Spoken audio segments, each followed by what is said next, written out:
Қоңырат районында құрылысты рауажандыру кіші бағдарламасы жөнелісі бойынша республикалық һәм жергілікті ахметке ие және ішкі автомобиль жолдары инфраструктурасын жақсылау, соның ішінде 13,4 км асфальт қапламасын жатқару, 22,9 км пиадалар жолын құру, 2903 дана түнгі жақтыландыру шақларын орнату.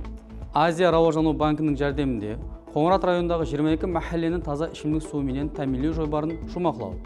Район орайында жайласқан ескі емлеухананың бас режеге муафық 5-7 қабатлы заманауи жойбар текарында бірден-бір имаратта барлық қызметтер һәм бөлімдерде өзінде жәмлеген медицина комплексін құру.